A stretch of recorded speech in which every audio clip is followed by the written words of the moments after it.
Hello, everyone. Welcome to Popcast on the Rocks, episode 74.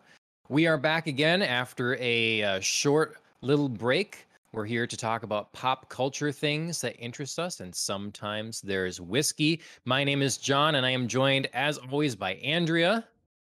Hey everybody, how's it going? Good. And for our video viewers, you might see a new face. Emily, welcome to the show. Hey, I'm excited to be here. Nice. Excited to have you on Hey. this momentous day. Yeah. I'm a little disappointed. No one waved. Yeah. Okay. I Oh, mean, you at can least we all. know we can all do it. Yes. Yes, that's right. We are all live long and prospering. If you're just listening, you didn't know what was going on there. It's Star Trek anniversary today, the day of recording this. 55 years. And I'm a Star Trek novice, but I am joined by what seem to be experts, I must say. So, I mean, we're gonna You're get in into good it later. company. Yep. Anyways, we'll start with the guest, Emily. How's your week been? It's been great. I got to go see Shang-Chi, which apart from it just being fantastic to go to a movie theater and see something on the big screen, was a fantastic movie that I very much enjoyed. Nice. Yeah. That's great to hear. Yes. I have not been fortunate enough to carve out the time to go see it, but I'm very excited after uh reported big opening money wise and big opening, critical acclaim wise. So excited. Nice. Yeah, I wasn't even gonna bother asking like if you'd seen it yet, but just like know you've got a week that's busy, so Mhm. you'll get there. Yeah, you'll get Yes. there. Well, anything else big of note in your week, Emily? Has it been a relaxing week, a fun week, other time for other shows or books or anything like that? It's been a busy week with work, and we're getting ready to travel, so it's been just a little bit of a hectic week. But I did get to watch the two newest episodes of Rick and Morty also, so that was great. And then we've been watching a new show on Netflix that seems very appropriate in the middle of a pandemic, Sweet Tooth, which is kind of Hmm. a story about without spoiling anything about another illness that plagues society. Yeah, Okay. I mean, I don't feel like this is a spoiler, so I'm just gonna check to make sure. Is that the show that's centered around the main character who's half deer? Yes. Yeah, okay. Hmm. Hmm. I mean, it's in Is all that like the imagery, so Yeah, I, just a I feel like that's not a little spoiler. kid who's a deer human hybrid. Yeah. Yeah. And is that new or new yeah. for you watching it? It I think is? it's Okay. I mean it's new. newer. Yeah. It's Okay. not like, just out this week or anything, but it's Hmm. newer. And I believe it's produced by Robert Downey Jr., if I'm not mistaken. Yeah, I think you're right. Hmm. Okay. Hmm. Well, Rick and Morty, how were those last two episodes? I think I'm two episodes behind yet. Two Hmm. or maybe three now, so I'm a little behind, but Hmm. I liked these episodes better. I had been a little disappointed in this season, and I felt like especially the crows episode, I enjoyed. Yeah. okay. Okay. Hmm. The Crows. I don't know The if I've crows. seen that one yet. There are two crows. Okay. Hmm. Yeah, I thought the season started out really well and then sort of slumped, and that's why we're kind of a couple episodes behind, I think. Sort of been watching other things, but otherwise, I mean, I've remarked on here before how incredibly consistent Rick and Morty's been, so Hmm. I can give some grace for a few episodes that maybe I don't enjoy as much or something. Hmm. But for those that don't know, which is probably almost everyone, Emily ran a Rick and Morty D&D campaign I did. It for was us. my first D&D campaign that I ran, and it was a lot of fun to figure out. And it also helped that it came all, prepared with little stories. So all Yeah. I had to do was mix it up a little bit and replace goblins with Morty clones and that sort of thing. So you like created that then, like the theme that it was Rick and Morty. No, it was a Rick and Morty themed kit, but they still put like goblins and orcs and like all the characters within Oh, it were traditional monsters, which I felt like was a total lack of creativity. So I I just subbed agree. in some of the characters. Okay, Mhm. good for you. Yeah, that seems really silly. If that, I mean, speaking as somebody who has not seen Rick and Morty, I mean, I get the general like premise and idea of the show. But yeah, obviously, even I know that there's not like, goblins and orcs and things like that in the show. So, Well, Ashley and I definitely got into Rick and Morty because this campaign was going to happen. So I was like, okay, well, we have to understand some references and such, and power through them all. So that worked out well. So yeah, nice. yeah. Well, we'll talk D&D some other time, another episode. We've been planning to do a D&D focused episode someday. Hmm. So, Andrea, how about Yes. you? Well, we were talking a little bit before the show about how busy my week has been. It's obviously just been a little crazy over at our household with unfortunate strikes of illnesses to various family members and things like that. So it's been a little crazy. Um, the probably the only upside is that I've had a lot of downtime to just like cuddle in on the couch and catch up on some shows. Um, Either that I started watching or that I, tried new. Um, so I finished the last time we were on the podcast, we talked about Kingdom. So I finished season 2 of Kingdom and the kind of spin-off episode, standalone, half movie, whatever you want to call it, Ashen of the Oh, North. you got it. Okay, Yep. nice. Yep. So that was good. I have a feeling we'll be talking about that in a future episode. Um and then I continued watching Haikyuu, which is the volleyball centered Yep. anime that I've been watching and I think is really fun for my first sports anime. It's probably like one of the only sports I'd be interested in anyway. So it was a good one to pick for my first introduction to sports anime. But then I tried a couple of new things. I watched an episode on Netflix of The Movies That Made Us, and Okay. it's really fun. So they just take like a little over an hour per episode, focus on kind of like a huge, like pop culture touchstone. Um, like the first episode was Dirty Dancing, which is like ubiquitous now in pop culture. It's everywhere. Like I'm pretty sure, like even if you haven't watched the movie, you know something about it, or you've seen like a parody, you've heard a joke, you've heard the most famous line, "Nobody puts baby in a corner," you know. So they just went through like, how in the world did this movie get made? Like, who were some of the casting choices, that it came down to for the leads? Like, I had no idea that Sarah Jessica Parker was maybe going to be the lead instead of Mm. Jennifer Grey, and Billy Zane was maybe going to be the lead instead of Patrick Swayze, which That like would have been interesting. Yeah. I know, like Oh. I tried to like redo the whole movie in my mind with them as the leads, and it was just like, what is happening? I can't right now. Like Carrie from Sex and the City and Cal from Titanic are somehow like dancing in the Ozarks, and it's not working for me. Mhm. Um, but yeah, so that was really fun, and they've got like other big ones, like they're looking at Jurassic Park, of course. Um, I know they take a look at like the Back to the Future series, so Mm. yeah, just kind of like huge, giant movies that like, where would we be in pop culture without them? So that was fun. And then on the complete like opposite intellectual spectrum and just like kind of fun brainless TV, I started watching Tattoo Redo on Netflix. Chris and I used to like be really into like, tattoo shows, especially where Mhm. they would like cover up like people's terrible tattoos because who Yep. doesn't love to see somebody pick something awful? And like see the weird things that like people end up getting on their bodies. But this show has a twist in which like the person who brings them in to get their tattoo fixed also gets to pick the cover up tattoo. And I love it. Like I just Mhm.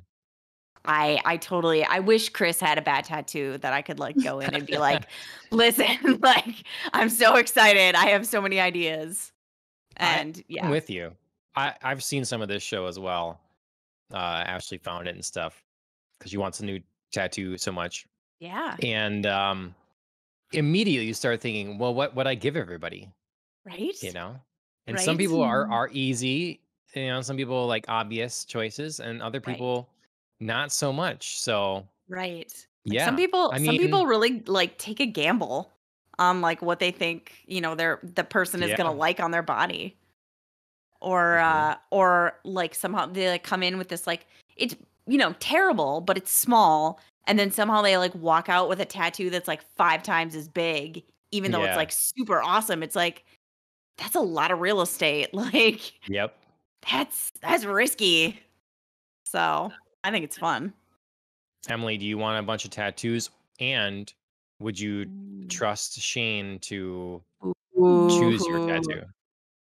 So I have a tattoo, and You Shane is do. I do, and Shane was kind of opposed to me getting it. So I think he would refuse to choose a tattoo for me actually. Wow. You Mhm. don't get to be in the show. Yeah. They Yeah. Netflix would be like, nope, that's not part of the rules. Yeah. That's right. You got to do it. Oh. Um, I did wonder how they it's would get the people to like signed up for this. I always wonder yeah, that. yeah, or like what kind of waivers people have to sign about like I'm not Hmm. going to sue anybody for what they put on my body. Yep. As well as people are always using that to like kind of launch their brand, right? And get their, Instagram Yeah. out there and stuff Right. like that.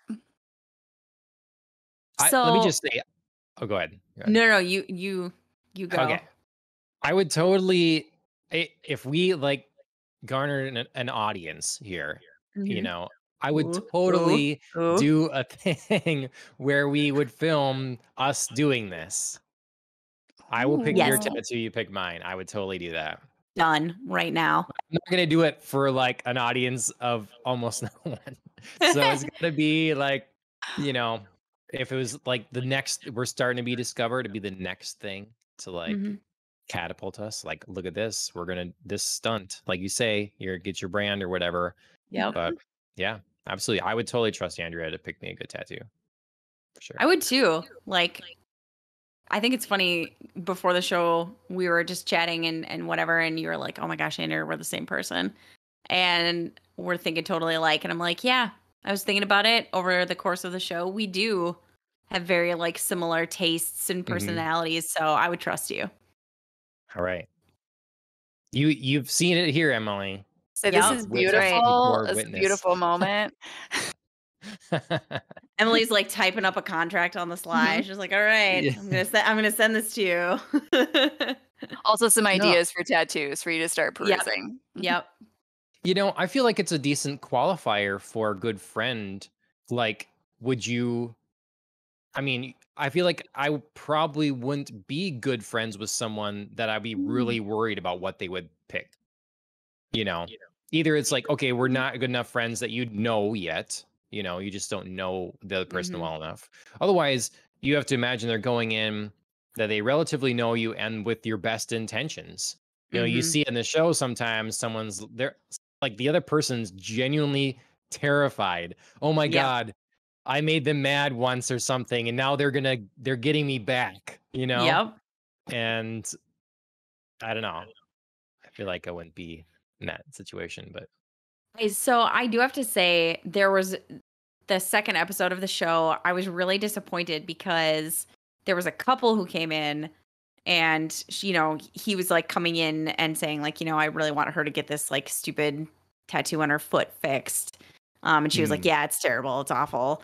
And so he gets to pick and he's talking with the tattoo artist and the girl host of the show goes over to her. She's like, what would you absolutely hate to see? And she's like, oh, I just don't want one of those like generic like roses or blah blah blah. And then it like cuts back to the tattoo artist and they're like, what if we do a flower and like a rose? Like and and so the host like hears this and she's like, oh shit. So she like runs over and she's like, guys, she just said she would hate this. and they like think about it for 2 seconds and they're like, no, we're like sold on this, we're gonna do it. And I was like,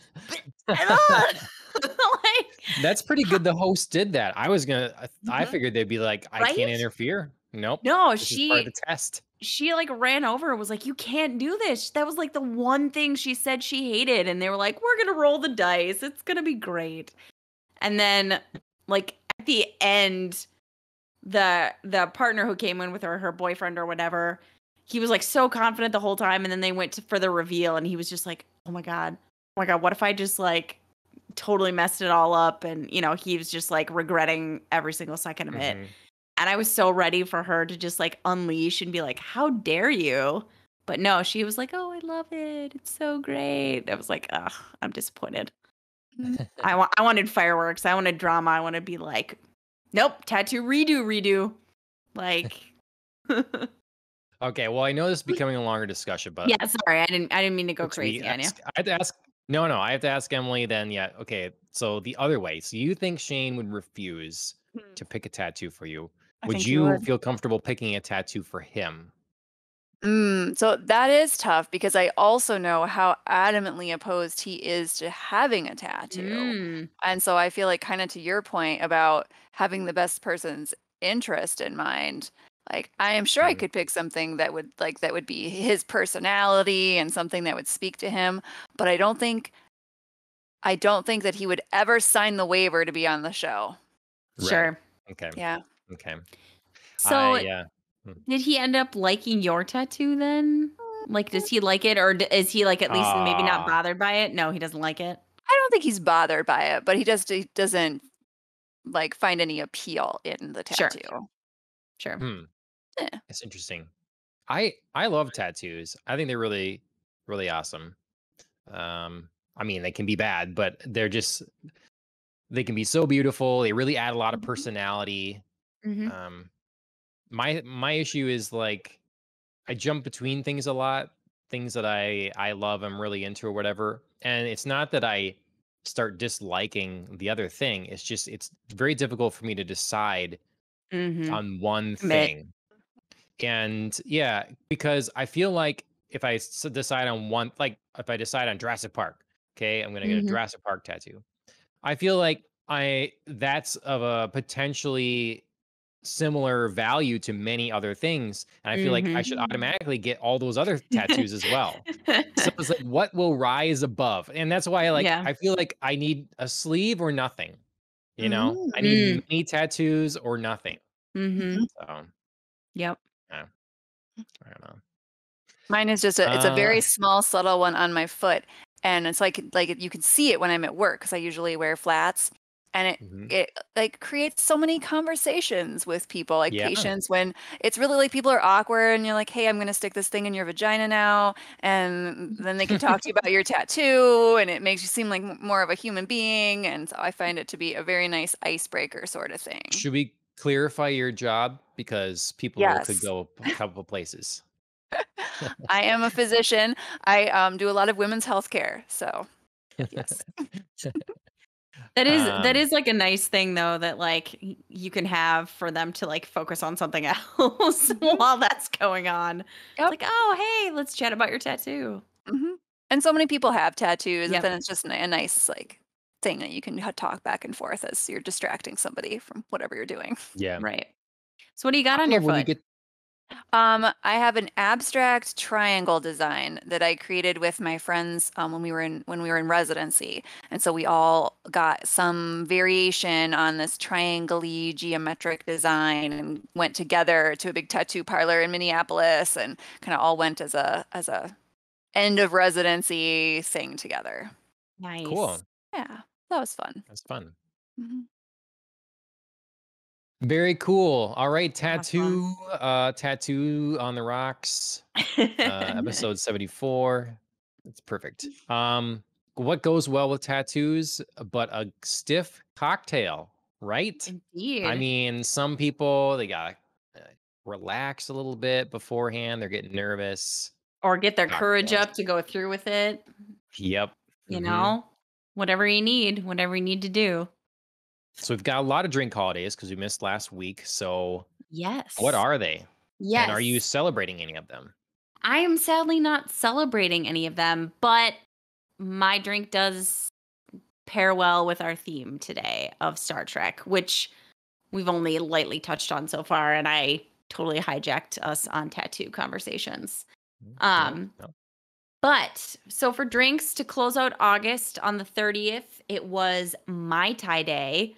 And I considered making that because I've never had one, just kind of Mm, thought like, oh, that would be kind of fun. But I'm not, again, I've said before, I'm not really a super big rum person, so I passed on that.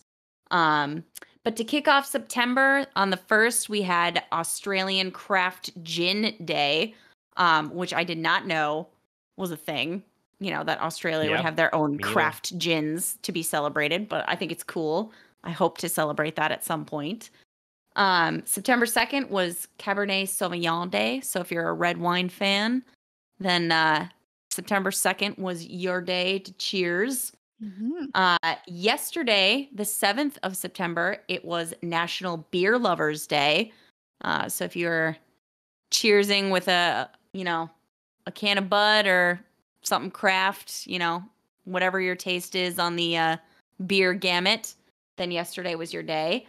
And then looking a couple days in the future, September 10th, it is International Canned Cocktail Day, which is, I feel like, becoming more and more of a thing. I mean, I know it's, kind of been around, like there's been, G&Ts and other canned spirits that have been floating around, but I really feel like it's kind of growing and it's kind of one of the newer drink trends. So if you're into that, just 2 days from now, that's your day. Yeah, this definitely got to be a newer addition to having a day in Yeah. terms of drinks. Yeah, newer invention. Yeah, I mean, Um, obviously, cans containing spirits, i.e. beer, have been around, and seltzer now, I mean, has been done to right. death. But yeah, like actual cocktails in a can is a newer thing. Yep. Delicious Well, new what? thing. Yes. Yeah. So I've had some good ones and I I've had some, questionable, but Mm. I mean, who hasn't? Just like with any alcohol, you've had beer or wine that you're like, "Oh, that's great." No, that's terrible. Yep. Well, you're not taking any of the holidays into consideration for your drink, other than the Star Trek one. What have you got? What have you got for us? So, I crafted it's one of the more ubiquitous drinks that appears on Star Trek. I crafted my own Romulan ale. Nice. So, Nice. cheers to that. Yeah. All right. Mm. Emily, do you have anything Looks fancy? Anything? delicious. Any fancy beverages? I do. I have tea, Ooh. Earl Grey. Oh. Alt. Yes. Oh my god, I was Mhm. so close. I was so close to doing that. You have no idea.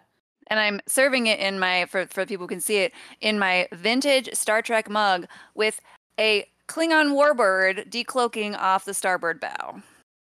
That's awesome. Mhm. Very Beautiful. cool. Beautiful. Legit. Well, being my Star Trek knowledge is pretty mild. We'll say I don't have any great references other than I made a drink that I'm just calling the red shirt. So, Mm. yeah. So we've got a good red and blue representation here. So We my do. initial thought as a layman basically was that you were doing a like a science engineering kind of Spock drink. So, I mean, it yeah, definitely so I with the definitely blue. had to like craft this Mhm. to look the way that Romulan ale does because you really can't take a beer and make it, look like Romulan ale is supposed to. So, For sure. there were several different websites that had different recipes for how to make, your own Romulan ale. Um and I just picked the one that I felt like was most true to what it would be. So, Sure. Well, so mine, I thought, all right, red shirts, they get a bad rap, they die out. But we all do love Scotty, right? So mine's made with a scotch. It's made with a very pale scotch. as to make sure I could still get a good red color going Yep. in it. I'm kind of, if there's any cocktail aficionados out there listening, I didn't want to say what scotch I'm using because I'm using a nice scotch, Highland single malt Scotch whiskey, Polly's casks, and I mixed it with red Powerade. Classy So, move. Hmm. and Oh I my god, how have, does that taste? it tastes good. I have Powerade for martial arts days, and I had just a little bit left, so I'm like, okay, we're gonna take that. I'm gonna take this very nice scotch, and then a little lemon juice and grenadine. So yeah. Because classy. You got to make it Now classy. I Make know the I'll like Powerade bask classy. in the shame, but it's like a red shirt about to die. I will die of shame, So, anyways, uh, yep, Renato had I a got good little one-liner for you in the chat there. Beam me up, Scotchy. yeah, exactly, exactly. All right, well that's fun. Good job, everyone, with the drinks. We might as well launch into a little bit of news before we Mhm. talk more Star Trek. Um, The one thing of gaming news that I figured I should throw in here is that there's a Yeah. PlayStation showcase tomorrow. That's September 9th at 3 o'clock Central Time. It's the internet's going a little crazy with this one because they've only done smaller state of play events. They weren't at E3. Yep. Sony has been kind of quiet. So the hype is building around this one. And Mhm. so far, people at PlayStation haven't been shying away from the hype, they're like trying to reset expectations. So if you're a PlayStation fan, tomorrow, September 9th, 3 p.m., good time to tune in, I'd say. See what happens. Emily, you had mentioned it earlier. Seeing, I didn't talk about my week. Oh, doesn't. Oh well, we're past it. We're past it. But I did see Shang-Chi as well, and I actually saw it twice. Wow. Yep. So you saw it for me. No, it doesn't work that way. So yeah, it was good. It was fun. Mhm. I think it's different than a lot of the other Marvel movies, and it's they did a great job with the choreography and stuff. So Mhm. I'll wait to talk about that one more once you've seen that, Andrea, too. So, Sounds good. but we'll say that it's it seems to be doing well in Mhm. theaters. Mhm. Um, I think it'll be interesting to see because the surprise hit of the summer now has been Free Guy. Right. Yeah. So we'll see what how this ends up stacking up, I guess. Um, yeah, but hopefully, here's me hoping that Shang-Chi has legs. So, and it'll be interesting to see what Disney learns from this, as we always talk about them Mhm. reevaluating their strategy and whatever. So, Mhm. sticking to the martial arts topic, Cobra Kai Yes. has been renewed for a 5th season. Before season 4 is all even out, if I'm not mistaken. So, Yeah, you are correct, sir. I am not surprised by this on two fronts. One being how hot Cobra Kai has been. I'm not surprised that they were already like, "Yep, just like keep going. Like we're gonna ride this as long as we can." And the last time it was renewed for season 4 before season 3 had dropped. So okay. it seems to be a pattern. Maybe execs somewhere getting sneak peeks at Script. it and they're just like, we Yeah. love it, let's go. But either way that shakes out, like if they see it or they don't, like I'm not surprised. And I'm Yep. excited because I loved Cobra Kai. Emily, have you seen or know anything about Cobra Kai? I know nothing about it. Okay. Do you Mm. know Karate Kid on which it is based? I do know Karate Kid, but only Okay. the original Karate Kid. I haven't seen Right, any right. of the yeah. the remakes or the Yes, sequels, not the or yeah. remakes. Mm-mm. That's the one you need to have seen, Right, Okay. basically. exactly. Yeah. Or for this, yeah. Great. Yeah. My sister and her husband recently rewatched the original Karate Kid again and had a newfound appreciation, I think, Mhm. after having watched Cobra Kai, and just like, because they do a good job of weaving in the original movie, giving context. Because so for anyone that doesn't know, Cobra Kai is basically, it begins following the not main guy from Karate Kid. So the Yeah, Karate the Kid is still in antagonist. this. Yes. Yeah, you're following his like rival in school, and it's much later in their life, you know. They're adults now and stuff. And yeah, it's pretty entertaining. I stopped at the beginning of season 2 because I was so frustrated with the decisions characters were making. Mhm. Not that it Yeah. was bad. I just was like, don't do this. And Yeah. yeah. So Yeah, I agree. Not to get too into the weeds on Cobra Kai, but yeah, you kind of had to like push through a little bit of like the beginning of season 2 to get characters back on a like, okay, this seems more believable because you're just messing everything up right now. So, Yep. yeah. Just binge it, just power through. You can't Yeah. stop and think about it too hard, otherwise you'll be mad. Yep.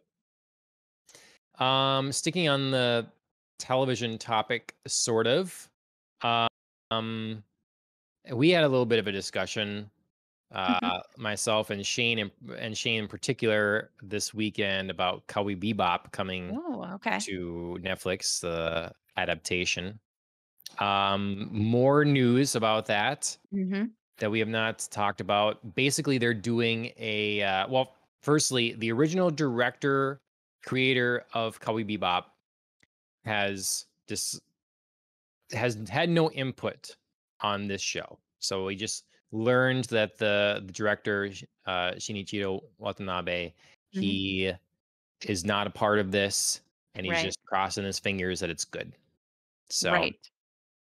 So um, it sounds like that's like Netflix's MO with him, because there was another project that he was like they had billed him as like in on, but he really wasn't. Was that Blade Black Runner? Lotus?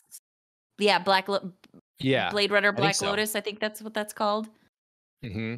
If our technical director wants to check me on that. Um, but I yeah, think that that's what it seems to be was. like their like, broad pattern of being like, you're in, but like only kind of, you know. Right. Yep. So I mean, I gotta imagine it's like a George Lucas situation almost, except that George completely did it to himself. yeah, You right. know, but like, hey, I have this would be my advice, you know, and then new creators say, ah, don't worry about that. I'll Right. do our own thing. So we'll see. For everybody out there, Shane is more optimistic than I am about the show. So, Okay. and Emily, do you have any like history or perspective on Cowboy Bebop? I did not know anything about Cowboy Bebop until the conversation. I had never heard of it, but I can't get the image out of my head now of what I imagine is like little cute cowboys just like dancing it up. And so I really feel like I have to know what this is now. So I will have I to would watch it. I would almost rather that be what this was. Little like cartoon cowboys, just Yeah, like bebopping around. yeah. And I know you mean that by like what Netflix is doing and not like the actual anime. Well, That you I would change mean, the anime. oh no, I wouldn't. I no, absolutely Yeah. no. No. Yes. No. Yeah, well, and so, in fairness, then I mean, Emily, they're making this show for you. They're Oh, not making it okay. for me They because are I actually love making little dancing cowboys. I mean, I don't know. We don't know. Okay. But the point is you don't have a perspective on it other than Yeah. what its name implies. Mhm. Yeah. And so, John is, if you can't tell, on the pessimistic side of how this show is going to turn out and how well they're going to do in adapting this anime to live action. I will just really try to not like it. Okay. Thank you. I I'm appreciate that so much. I'm with Shane. I'm on the optimistic side because I adore John Cho, who is the main character, um, cast as the main character in Netflix's adaptation, and I'm just like crossing my fingers that it's good for him, or at least he does well, um, so that he doesn't get the hate, because I feel like there's a predisposition for fans of the anime who are like rightly scared about like what is going to happen to their beloved show. Um, but yeah, I just hope he does a good job. You know, I'm not sure. Like, normally I'd say, well, I want it to be good. Mhm. I want it to be good. I am excited for the original composer to be back to write music Right. for it, Yoko Kanno. Uh, she's amazing, and so I have that. But at the same time, maybe I want this stuff to just fail enough that finally they just quit trying to make these adaptations. Mhm. Like, can that happen yet? But sometimes it seems like that's not possible. Like, how many video game adaptations failed over and over and over and over and over again? Mhm. And they still keep making them. Yeah. So I don't know. I mean, on the one hand, I'm like, can this stuff just fail enough that we just leave anime alone to be what it is? Um, but maybe they won't get the hint anyways. I don't know. Mhm. Yeah, hard to know, because for every, you know, 10, 12 failures, there's a Castlevania that works out really, really well. Which is yes, I yes, mean, but you know what I mean? It's yeah, not exactly an adaptation yes, because it's not live action, but it's not a video game either. You know what I yes. mean? Like, so there's Right. some translation. So yeah, I don't know that it's ever gonna, really get the message across unless everything fails. And I don't want everything to fail. Do you feel like it's still beneficial at all for the creators and the original people who had the vision if something gets broader appeal? Or do you think that most creators Mm, feel the opposite, that they wish it had stayed small and under their control? Hmm. good Probably question. yeah. It's probably a quite a mix, I would Yeah. imagine.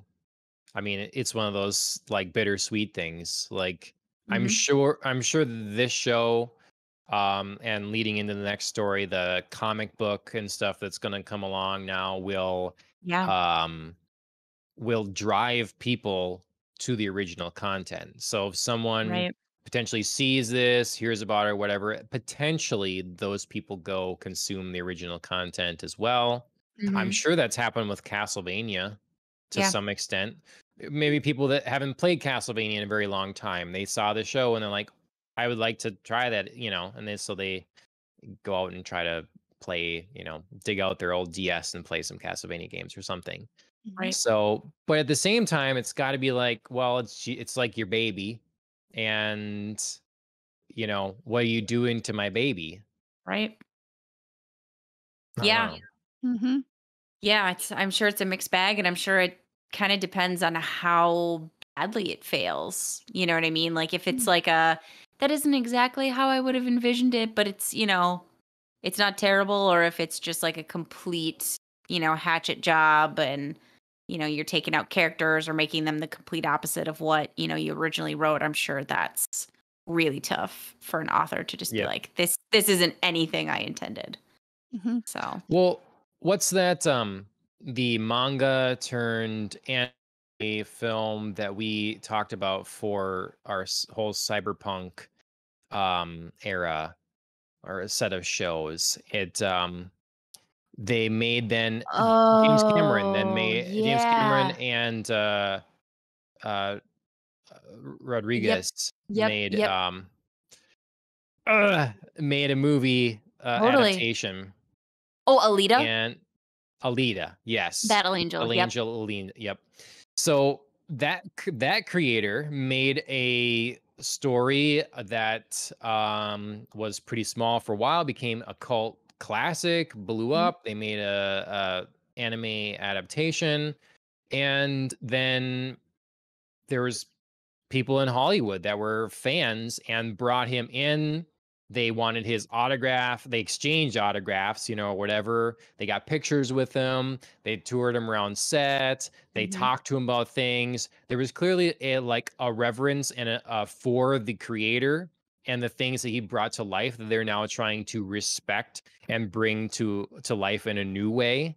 That, like, no matter what you thought of the film, I think that's a showing of doing it the right way. Right.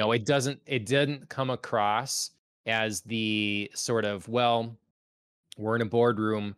There's this property that's for sale that some people like somewhere. We know it has a name recognition. Let's take it and do whatever we want with it. We'll get Right. some easy numbers from the name recognition and then make it our own thing. Mhm. Versus like what they did with Alita and care about the content they are now messing with. Mhm. And so I had to imagine that creator is probably pretty happy to see his stuff live on. And even though the movie didn't do financially like crazy well, there's talks Mhm. of a sequel, and Yep. audience reviews have been pretty high and all that stuff. So, and he was involved in the process. Mhm. Yeah, in What do like you a think, genuine Emily? way. Yeah. Yeah. Yeah. I was wondering what it would be like to be, the original creator of something and then be involved in the process, and whether it would be easier to just be totally separated from it, or to Mhm. be in there and like be a part of it and have it not go the way you want it to go, because I imagine there's really only so much control you can have Yeah. over some, massive production when you're the Right. original creator. Yep. Yep. Yeah, I mean, Yep. I think that's, part of the trouble that people get into um when they don't clearly define roles. Mhm. For the original creator, it's like, okay, are you going to be like our head writer, or are you just going to be a consultant, or, like, are you going to have an official paid role on this, or are we just like bringing you in and you give us your thoughts? Mhm. But, like, you expect them to be, gospel, but we're just sort of like taking them as loose suggestions. Like, Yeah. Yep. that's where I feel like you get into like, I have this expectation, but I feel like I have creative freedom, and then we see on the screen they don't match. Mhm. That's easier to avoid when people that are making the new thing are genuinely fans of Right. what they're making. Right. When it's as opposed to like, well, it feels obligatory that we bring in the creator to Right. like, you know, um, for the press junket, or something, Right. for the media, so we can see we have the creator. We care so much, and then meanwhile they don't know anything about anything, and Right. yeah, it's for lip service or for an image. So Yep. Also, a little bit on the Star Trek tangent, I was actually thinking Mm. about the show The Orville, which had, Yeah. nothing to do with the Star Trek canon. Gene Roddenberry had no fingers in that pie, totally Seth MacFarlane's, thing. But I thought such a great tribute, and clearly from Yes. somebody who loved Star Trek and Yep. loved the world that was created, and then like added their own creativity to this vision. Um, yes, yep, we should talk about that more in a little bit. That's a good one. Well, sticking to the TV topic, who's a fan of Fresh Prince of Bel-Air? Okay, Absolutely. we've got a Absolutely. panel full of fans. Mhm.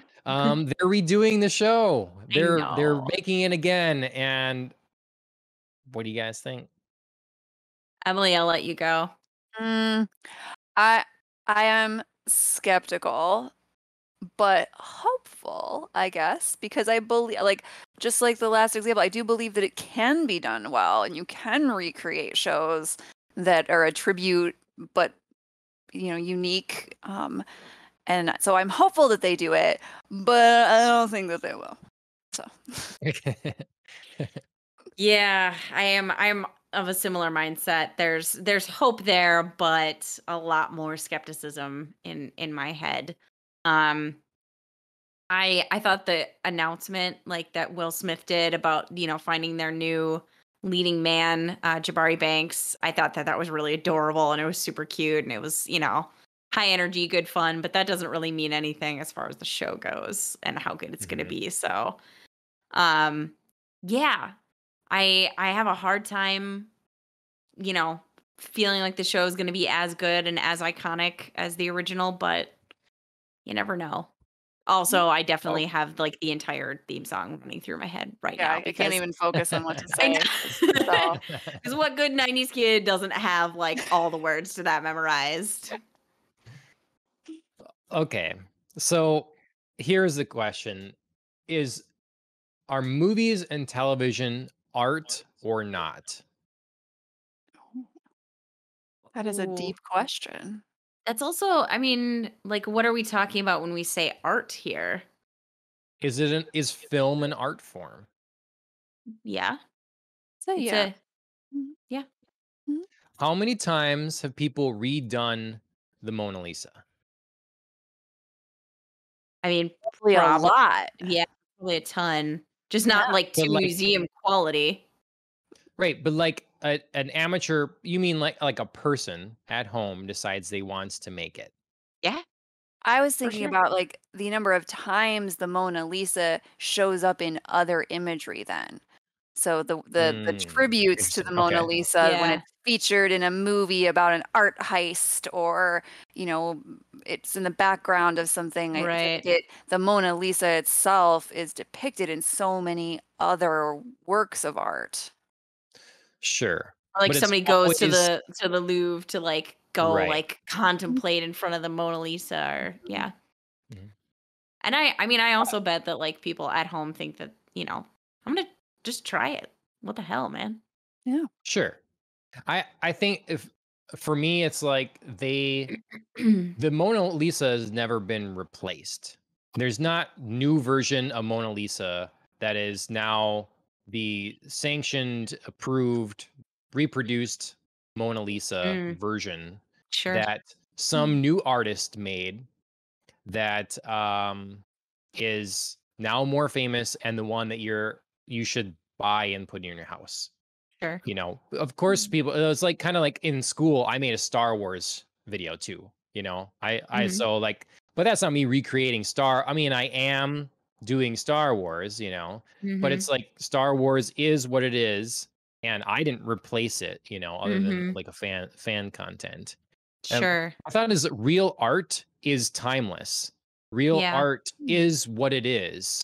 It's an example of its time from which it Mhm. came, from the creator and the materials that were able to be used in the time. And it's a specific thing and then it's done. And it can be enjoyed for all of time, and Sure. appreciated. And you see different things in it than you would have before. Or you come at it from a new perspective in a new time. And that art maybe means something different to Sure. someone now versus 200 years ago or whatever.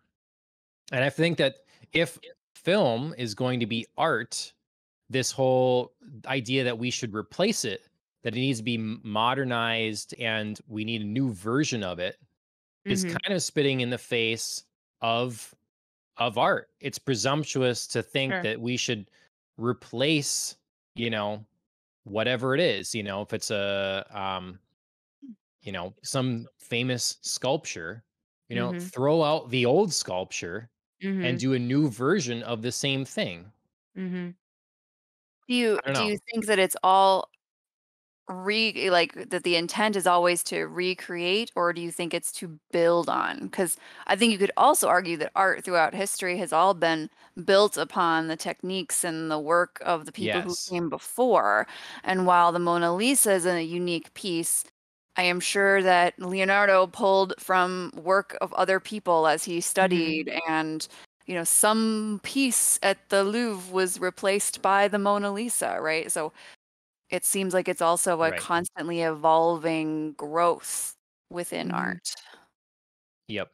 Exactly. And I would agree with that completely. They say there's nothing original left, Mhm. but it's like Star Wars was inspired by Akira Kurosawa and Flash Gordon and stuff. but it wasn't those things. It built Right. off those things. And Right. so if they but that's different than if they decide to remake Star Wars someday, because now they're not building off of, being inspired by, learning from in their own thing. They're just redoing what was Mhm. done. Yeah, and I mean, I know this gets into a little bit trickier territory, but even like doing a reboot of something where it's not the original thing, but it like uses the original cast maybe, and now we're talking like 20 years later or whatever. That's still like different enough because it's not like the exact same plot, like the exact same character. We're just having like a different person come in, which is what this from what I know, this Fresh Prince is going to be, is like literally like a new Will is coming in, Mhm. you know, live with the Yep. Banks family and like do his thing in Bel Air. Yep. Almost tried to wrap that a little bit. Tried to pull from like the intro and was like, no, Andrea, you can't do that. You can't do that. Haven't had enough Romulan ale I for believe that in you. yet. I don't know. It's something to think Mhm. about. I just thought that, Mhm. it seems like it's a problem in the film industry. They don't rewrite Dune. Dune is like one of the biggest, most popular and influential science fiction novels ever. Someone doesn't say, "Oh, I'm going to just make Dune again, my own book," you know. Mm. Um, and I don't know. I feel like it's a lazy thing, that, as opposed to, as you say, Emily, being inspired by, pulling from things, drawing inspiration from, learning from. They do it in films all the time. Like, they try to replicate a camera shot that they Mhm. loved in some other film. It's like, that's amazing. I want to do that version too. But they're not actually making the same film. They're just taking a part and and it becomes something greater than those pieces. And I wish we had, that film was treated more that way, like the Mhm. rest of the art world, I guess. So, Hmm. Yeah, fair point. uh, I mean, Yeah. you know, like there would be something nice about not, trying to see a new like Jurassic Park out there, or a new Harry Potter, or a new Titanic, or mhm. I don't Yeah, know. I mean, what if something isn't done well the first time and you're like, "Oh, it had such potential." Right. that's Yeah. tough. That's tough, especially if you love something and you feel like it's been ruined. Mhm. Um I feel like it is probably easier for TV shows to like have a do-over than movies to have a do-over. But just because like I don't know, TV just like takes I feel like much less to just be like, we need content 24 hours a day, whereas movies are like we don't need to run these, we Mm. don't have a channel that needs content. So there's just like something easier about like a TV show having the green light to, be like, whoops, we really messed it up on the first time. Like, let's try again. It's a good point. Um, I don't want to say, like, never have remakes, Hmm. never redo, like you say, Emily, if it's something that's kind of trash, it doesn't go over very well, but there was potential Mhm. there, it makes sense. Example, and not even saying the first one is trash, but one of my top 5 television shows ever is a remake. Mm. It's Battlestar Galactica.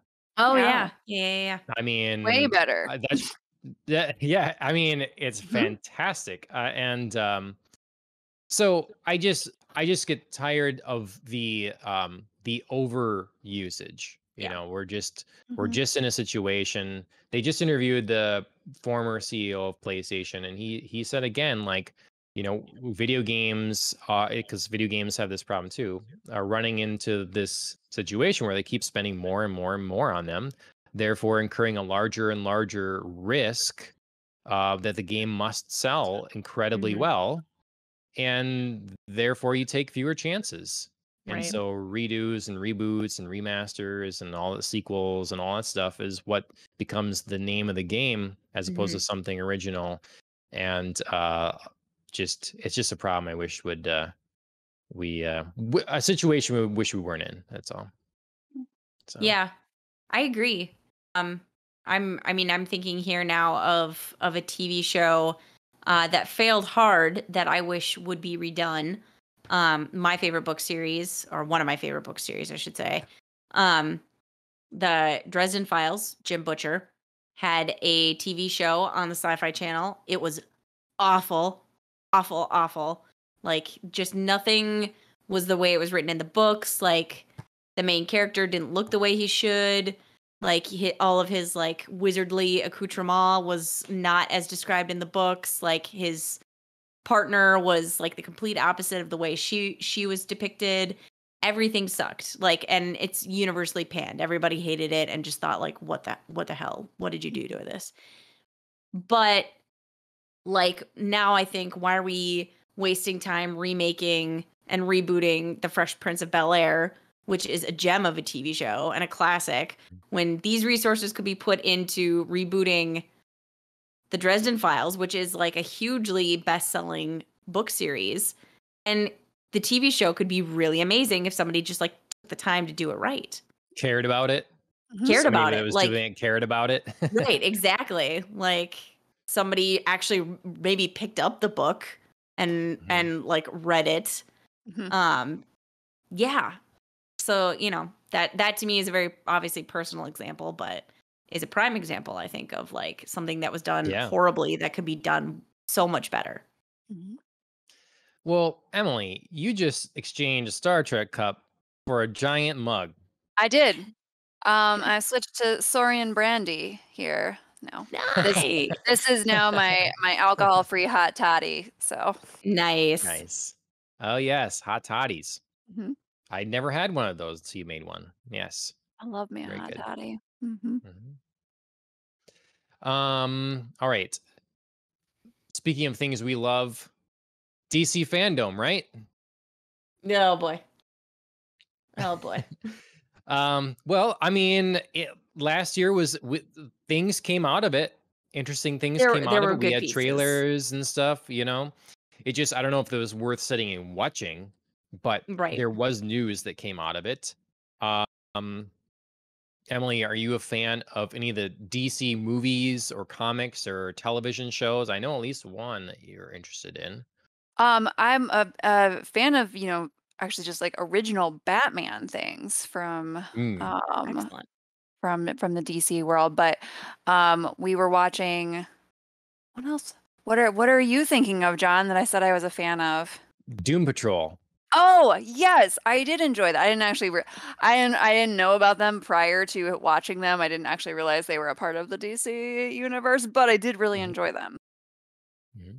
Yeah, I Yeah. thought it was a very unique superhero show and Yeah.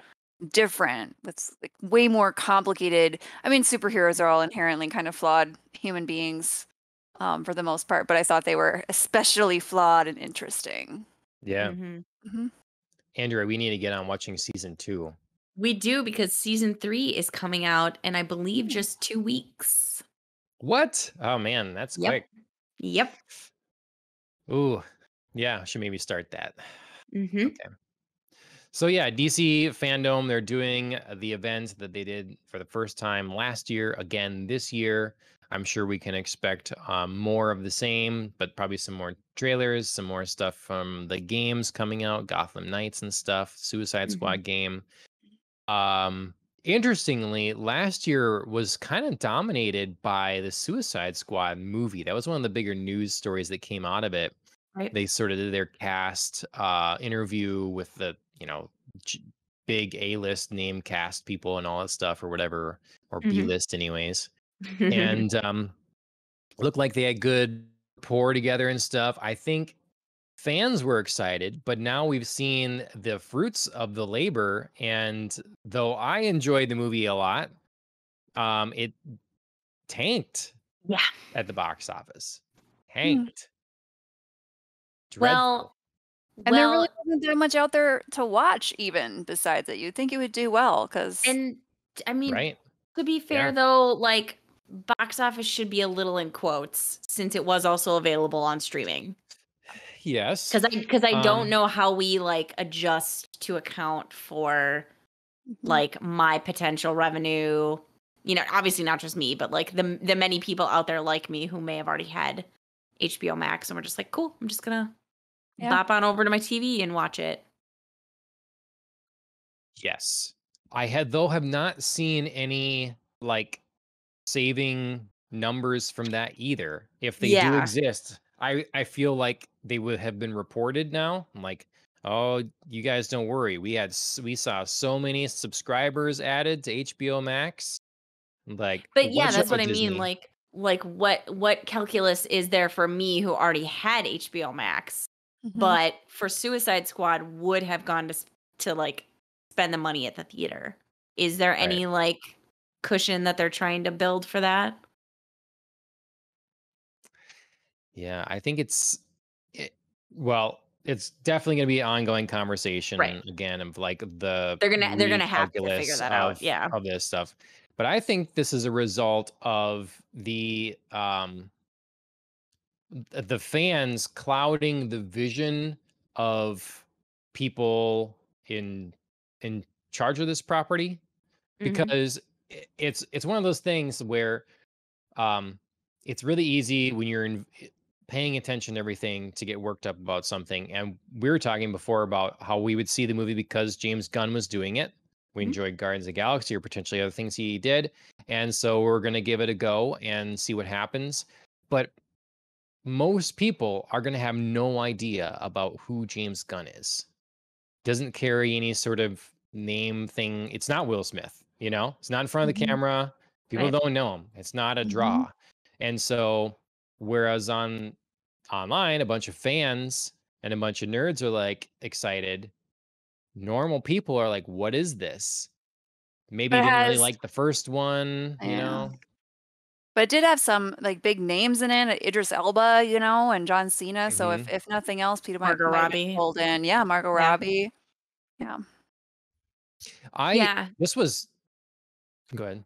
I was just gonna say, I feel like this film suffered from a couple of different, like now have proven to be devastating blows. One being, maybe not quite the vision execution that maybe it should have been. It got a little muddied, but also I feel like some really bad marketing.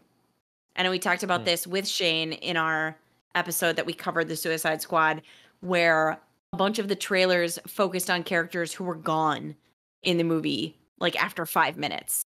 Like Right. I talked about that trailer that was everywhere that was like Captain Boomerang's back, and he was not back. Spoiler alert, I'm sorry.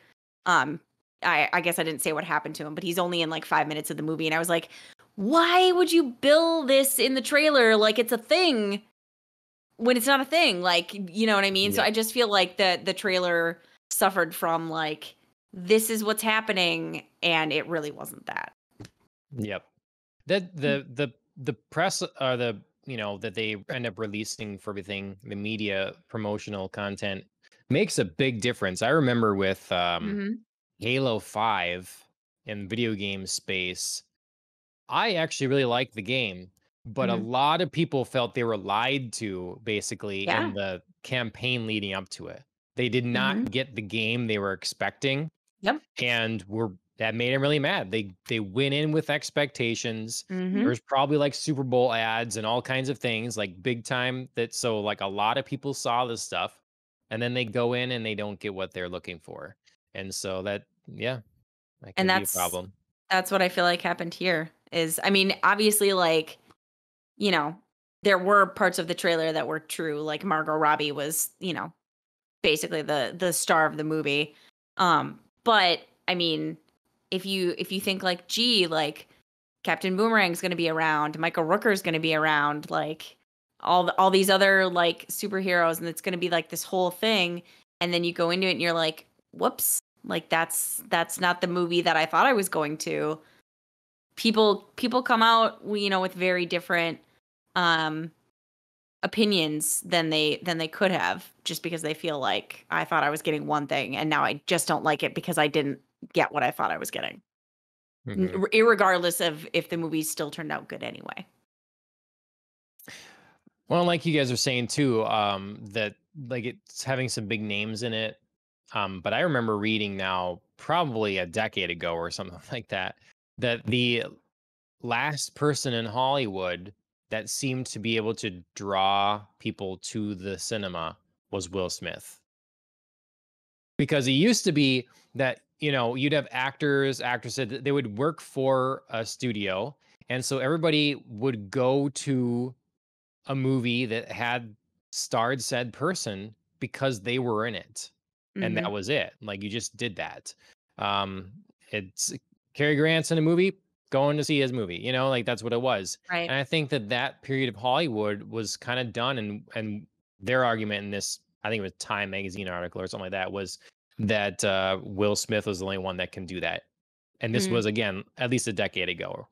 And so now I don't know that that's even true there. I think that people need more than a lot of, the masses need more than a familiar face in the Mhm. film. And I think this has moved to like Marvel movies. Oh, Yeah, Marvel is in the title. Hmm. It's I'm gonna go kind of see it. like, Yeah. yeah, it's kind of like video games. Oh, it's a Nintendo game, must be good. It's a good game, Mhm. And in movie space, yeah, it's a Marvel movie, so I'm sure I like it. I don't know. Okay. Combining all the topics of movies and television and video games is a franchise that indeed spans them all. Mhm. And we thank everyone for joining us on this momentous occasion because today, the very day we record this, is Star Trek Day, is the 55th anniversary of Star Trek.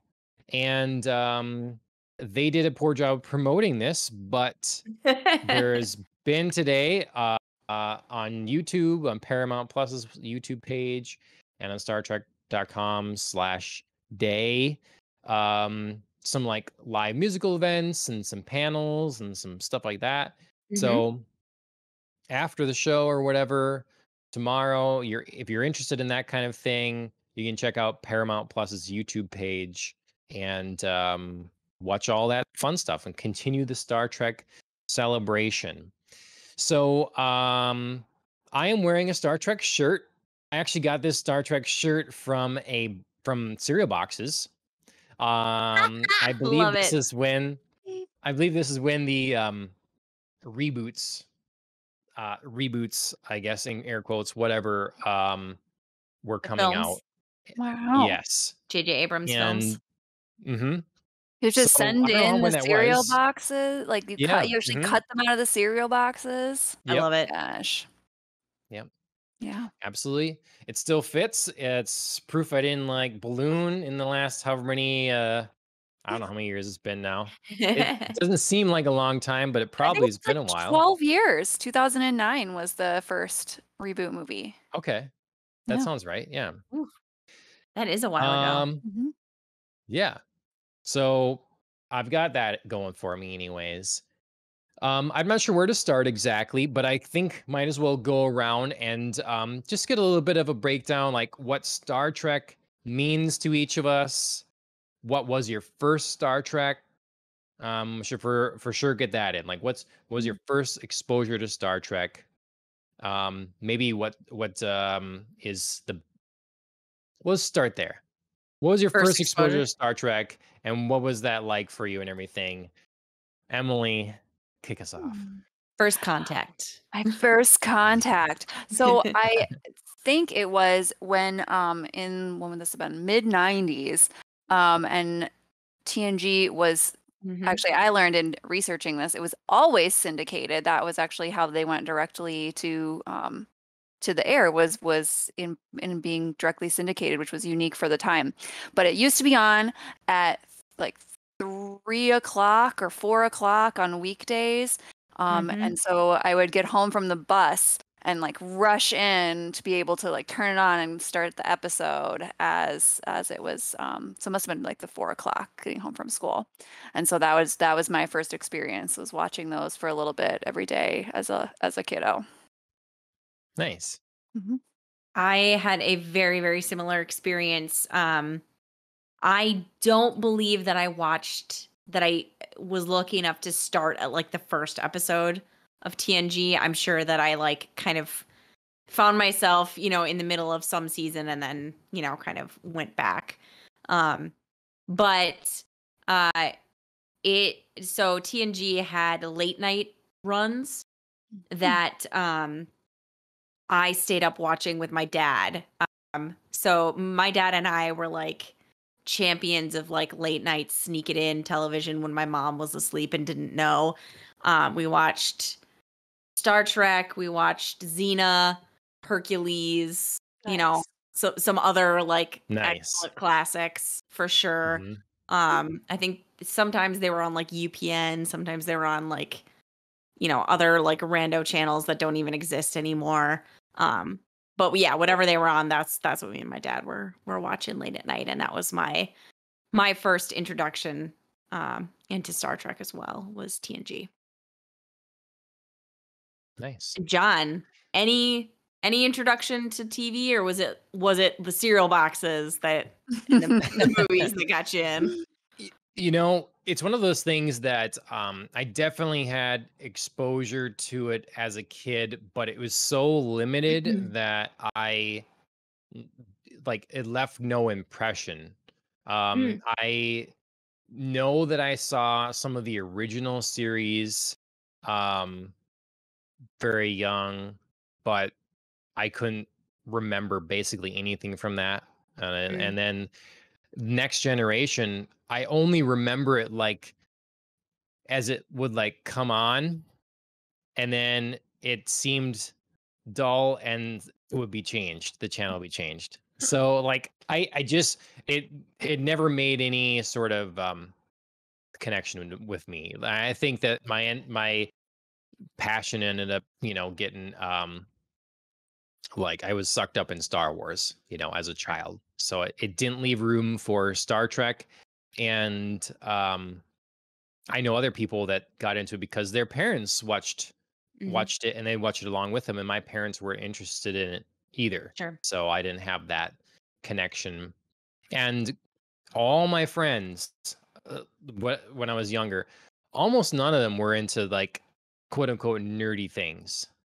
Like it just, I don't know. It's like the school and the low population I had or whatever was just like, I mean, I was a huge Star Wars fan, and no one else in my school apparently liked Star Wars, basically. At least no one in my grade or anyone I knew. And until like a friend moved in, a new friend from out of state, it was, oh, hey, a real person that likes Star Wars. Okay.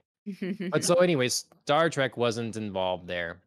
Sure. And so I didn't get interested in it more until the rebooted movie. Oh, I did see actually a movie in the theaters. I saw before the redos. I saw Don't say Nemesis, I believe. Nemesis. Oh, he said Yeah. Nemesis. Yeah. Yeah. Yep. I don't know why. I probably because it reminded me of Star Wars or something from the previews Mhm. or whatever, Sure. somehow. And so I do remember seeing that, and again, that not leaving a big impression on me. But yeah. So I'm sorry to everyone out there. I'm sorry. Apologies to all the Trekkies. Mhm. Yep. Trek. Okay. Do you guys prefer Trekkies or Trekkers? Ease. Ease, yeah. Mhm. Okay. Trekkies. Okay. I don't know Trekkies. anyone who says Trekkers. It's supposedly this big controversial thing, but I've I never have met never anyone met a either. Trekker. It. I agree. Yep. Totally. Mm. Right. But yeah, you got to bring it up. I mean, it's a thing. Oh. But yeah, Yep. I've never heard that or heard anyone like use it. I mean, Yeah. Mhm. Yep. So since I've gained much more admiration for the series, for the franchise, though my catalog is still pretty narrow. But why don't we go through then? Like, so we've seen how you've been introduced, but like now, what made the biggest impact on you? What's your favorite part of the Star Trek universe? What series or mm, movie or book? What's like the Star Trek thing to you? What's like, you know, Star Wars, it's it's Empire Strikes Back. So it's like a go-to, of course. That's the best. How about for Star Trek for you guys? Mm. Well, let Either you of you, answer that whatever you first, get. Andrea. Okay. I All mean, right. I was just gonna say, like, I can't get away from Next Gen. Like that was Mhm. my introduction. Like that's Picard is my captain. Like Mhm. that's where the love started, and that's probably the thing that resonates deepest with me is that series. I mean, I'm not gonna say everything about that series is perfect because it's 7 seasons long. It's bound to have some slip ups, but I mean, it was such it's in a way it reminds me of the reboot of Doctor Who. It sort of like restarted and kicked off the love of Star Trek, and Mhm. it had like spin-offs that it spawned, like quite a few, as I'd forgotten some of them, but I was like re-looking everything up for this episode. When you think about like Deep Space Nine, Voyager, Enterprise, like there was so much that it really kicked off and just became this like phenomena. And yeah, I think you know any any Trekkie will have a special place in their heart for Next Gen because that's what it did and it made it so huge. And without it, you wouldn't have had this like massive influx of media around Star Trek. Yeah, I would agree with that. I feel like TNG is probably where my mind goes when I think about Star Trek. I didn't Mm-hmm. like I went back later and watched the original Right. series. Um and yeah, like TNG is just completely different and it has a totally different feel and a philosophy. And so kind of to what we were talking about before, like I feel like it built upon something that was Mm-hmm. a little iffy and really took it to the next level and made it something great that then could be built off How of. dare you?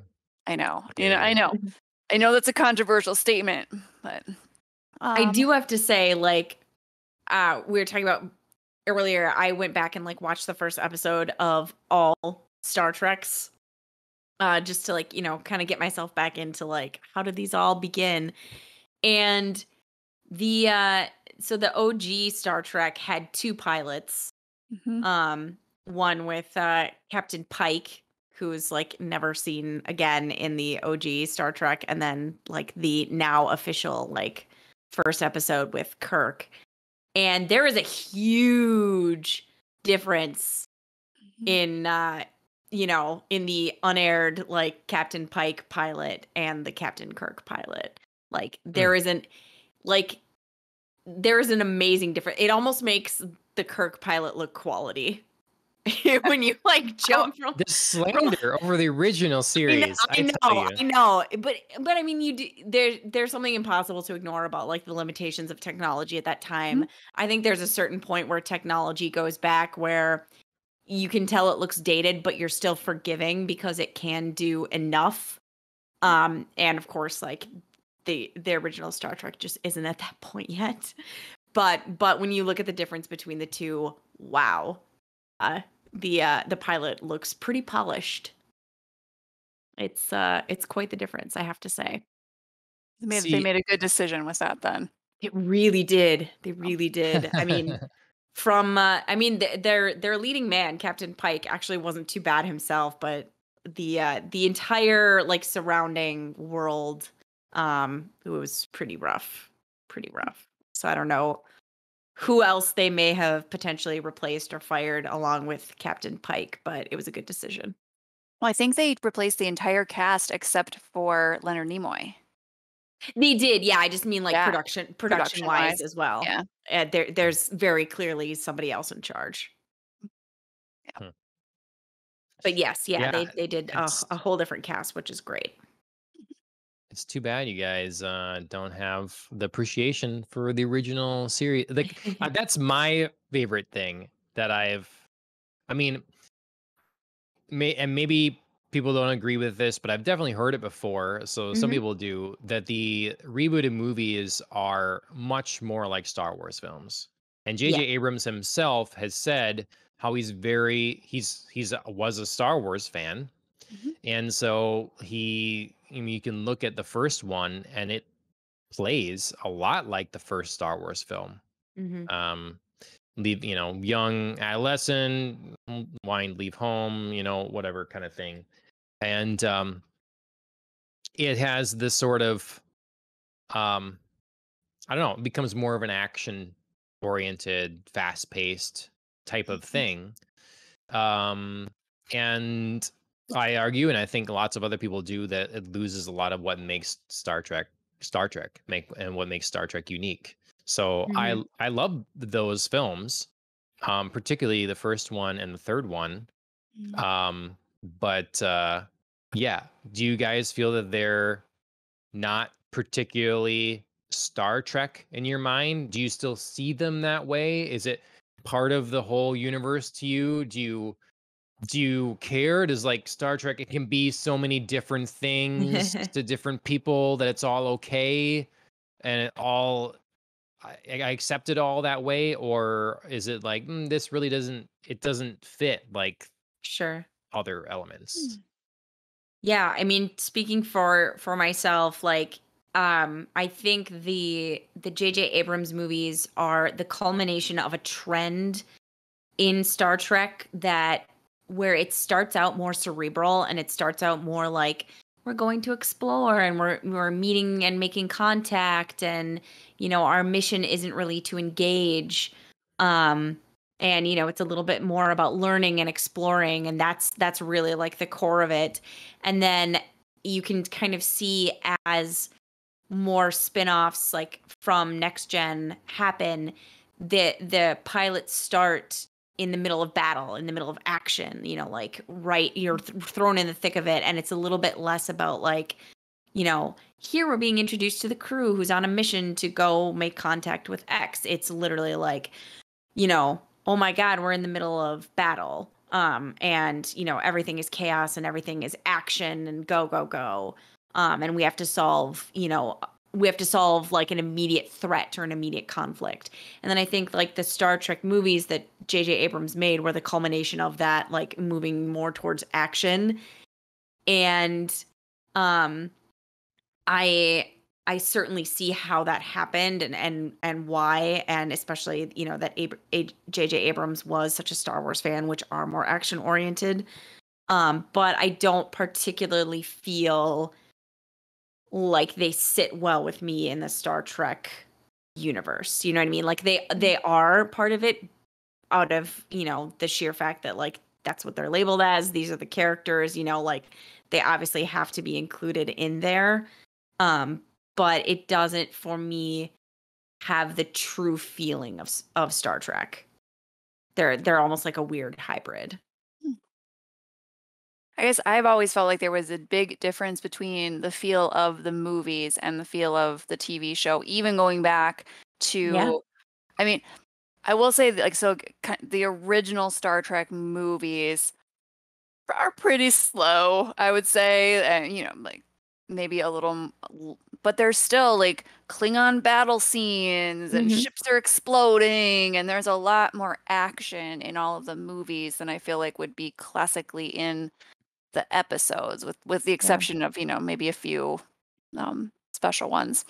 But Sure. I do think like the movies in general are, yeah, they just feel, they've always felt different to me than the show. And so Hmm. the newer movies didn't bother me in that they were fast paced and explosions and fight scenes, because that's kind of what I was expecting from the last 15, Hmm. 20 years of the Star Trek movies. Okay, nice. Um, so there was one other thing I was going to make a point of with that, but it slipped my mind at the moment. Sure.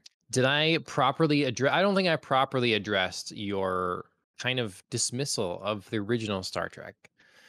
Um, the so again, saying it didn't grab me as a kid. Later watching it, I appreciate it a lot more. Firstly, Hmm. Spock is a real badass. Mhm. Like you wouldn't mess with Spock. Hmm. Um, he's pretty cool, and I appreciate the classic characters and names that a lot of people would still be familiar with from this. I think that you could get more people, if you ask, 1,000 people between, Kirk and Picard, and you say this Data or Spock, the original series is definitely more familiar to more people. They're more like, I mean, they're more pop culture icons Yeah. than Next Gen. I feel like every other part of Star Trek has never managed to capture that sort of gravitas or like lasting impression on society like the original series. And as much as like fans may have Mm. loved a lot of the other shows, they've never made the lasting impression. I mean, Mhm. um maybe Picard is I like the one thing, that yeah, enough people know Sir Patrick Stewart, Mhm. I was gonna say I but agree and I disagree. Because I feel like more people could name characters from the original Star Trek. I completely agree with like you've got Kirk, Spock, Nimoy, Uhura. Like I get that people would be like, right, I recognize that name even if I have no idea quite what it's attached to, other than just like that's from Star Trek. But I feel like just because like people wouldn't necessarily name, like Dr. Beverly Crusher or Worf or Data or Lore, you know, like just because they couldn't name supporting characters, they could only name Picard doesn't mean like the show itself didn't leave as much of a lasting impression, Mhm. because I feel like it did in that it like again spun off so many like different universes. I just think it maybe got a little muddied in people's minds over like which Star Trek am I watching because there were so many. And they did for a time look a great deal like each other. Mhm. And they overlapped. And they overlapped, yeah. Mhm. hmm, I think okay. that the original series is iconic in lots of ways in retrospect. Like even though it Mhm. wasn't hugely popular in the 60s and really only became popular later after it was Right. syndicated. But then looking back at that and seeing the influence of then this like syndicated show that had this racially diverse cast that Mhm. had I keep reading that this is maybe not actually true, that it was the first interracial kiss on television It between, so I I thought that believe that that it was was. true, and then I read a story People once always that said it say, wasn't actually true, but I think it is, maybe even if it isn't like truly the first on television, it's the one that people Highly think of well, being visible. the first one Yeah. and really visible in a very popular, family program. yep. So I think it's important for what it did for the time and this universe that it set up, that Mhm. could be a better version of who we are as human beings. Mhm. hmm Mhm. Yeah, so I can kind of use that to bring it to like what keeps what makes Star Trek special from other science fiction content, other television shows or whatever. Um what makes it different, what makes it great in your mind, why is it still a big thing? They're still trying to make shows and video games and stuff off of it. Like, what is it about Star Trek? Yeah, I'm gonna like let Emily take over on that one, but just because I think you said it so well in the show notes about the hopeful tone that it sets. Mhm. You know what I mean? Like there's a real like not like happy go lucky optimism like everything is swell and dandy because, now we're out here in space, but Mhm. there's a real like this is futuristic technology that we're doing things with. We're Mhm. excited, we're exploring, we're not out here to just like go fight some space battles, or we're not, out here like Blade Runner is very like this is the future, but it's very, very dark and dreary. And, there's like this hugely pessimistic Everyone's in like angle. trash planets Yeah, and yeah. right. Like which is its own like beautiful aesthetic and Mhm. wonderful way to explore very interesting philosophical issues. But I Mhm. just think that Star Trek is different in this way, in that it's like exciting.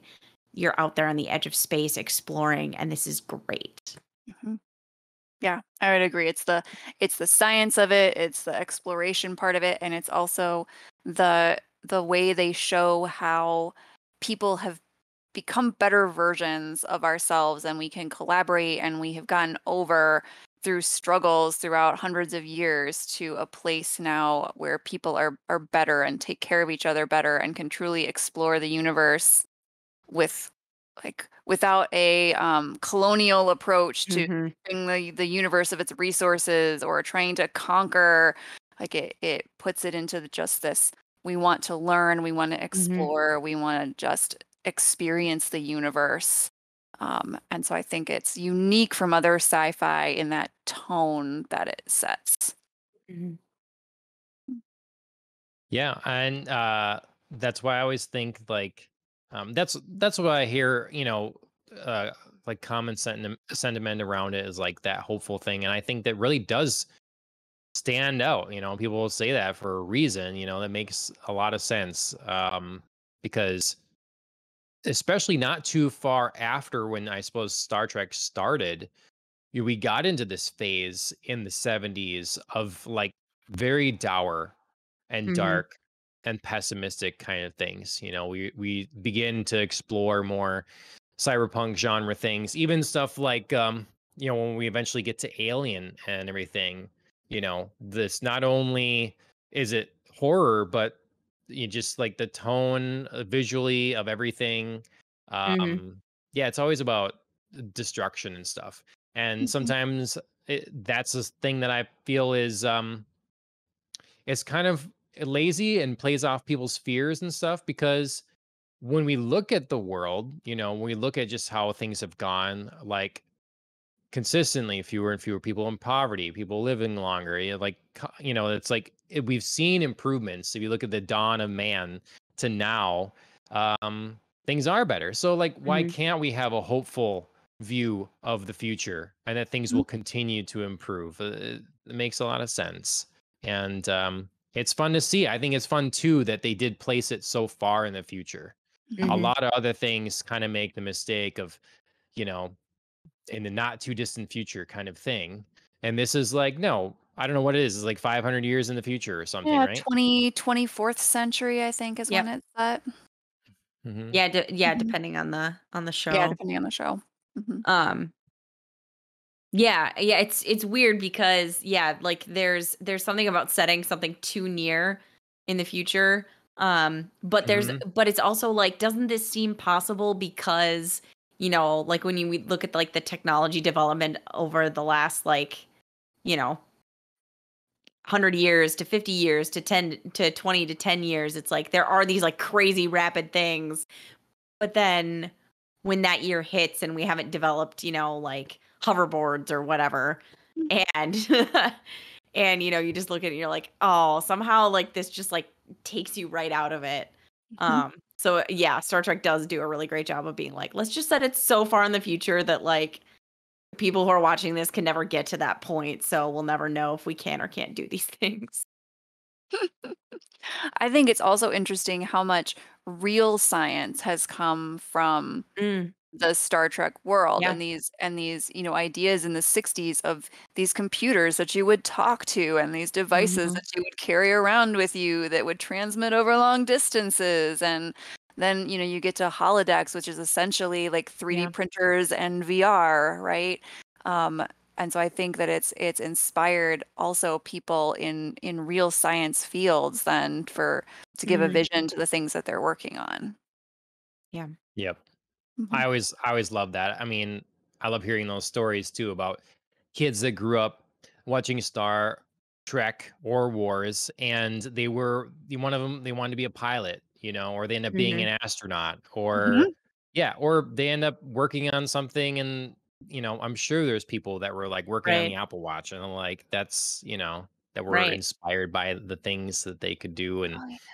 the Yeah. sci-fi things that they, you know. I I'm sure read there's about people that one working of in the medical field with it. Oh, Yeah, God. there's tricorders, right, that are being Mhm. developed that are supposed to like, and they're like that's what people are calling them is the tricorders, so that you can scan people with them. So I think they're absolutely, and I think the idea back in the 60s again of the medical bed that could just scan your body and tell you what was Mhm. going on. Well, now we have MRIs and CT scans and Right. ultrasounds, like these things kind of then came into fruition. And I don't know if that's because somebody, in the 60s was watching Star Trek and went, "Oh, that'd be a really good idea." But I think it's more influential sometimes than people think. Mhm, You Yeah. know, where the people that are it seeps into your mind, pop culture things, and especially something like Star Trek that gives you things to strive for. I think totally that's a possibility. And it would be interesting to see a world where, you know, if you didn't have any of that stuff, what mhm, technology comes anyways, but I think that some of it would look different, you know, for sure. And then you mhm, instead you have some like fanciful like writer somewhere coming up with some cockamamie idea, and then the scientist or engineer later like has something to base it on, Mhm. person's creativity. Otherwise, it becomes a completely different thing that they have to come up with themselves, and you know, mhm, sometimes they're not the creative ones. So you need that Mhm.